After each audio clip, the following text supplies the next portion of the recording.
Hi friends, आज हम आपके साथ डिस्कस करेंगे सिक्किम हाई कोर्ट का एक landmark judgement in case of SICPA India private limited, जिसे अनाउंस किया गया था 10 जून 2025 को। SSC ने अपना बिजनेस क्लोज करने का डिसीजन लिया और जो भी उनके कैपिटल गुड्स या स्टॉक की ITC थी उसे रिवर्स करने के बाद उनके क्रेडिट लेजर में अनयूटिलाइज ITC का बैलेंस 4 करोड़ से ज़्यादा था, जिसकी रिफंड की एप्लीकेशन SSC ने फाइल की, जिसे डिपार्टमेंट ने रिजेक्ट कर दिया। SSC ने फिर अपीलेट अथॉरिटी को अपील फाइल कर दी और उसकी अपील भी रिजेक्ट हो गई।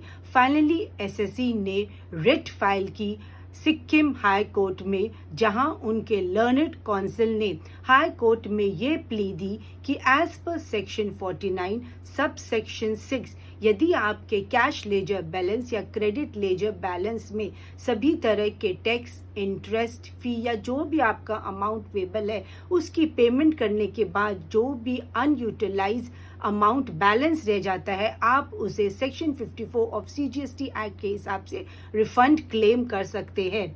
ऑनरेबल हाई कोर्ट ने फाइनली ये कंक्लूड किया कि section 49 sub section 6 read with section 54(1) and section 54(3). हालांकि सेक्शन 54(3) में 2 कंडीशंस मेंशन की गई है जब आप अपने ITC का रिफंड क्लेम कर सकते हैं।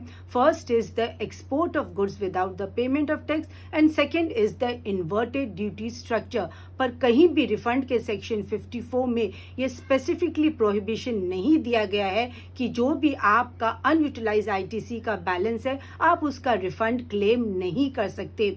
इसलिए ऑनरेबल हाई कोर्ट ने SSC के फेवर में जजमेंट देते हुए ये कंक्लूड किया कि अगर डिपार्टमेंट इस तरह का ITC डिनाई करता है तो it will be the act of retention of tax without the authority of law.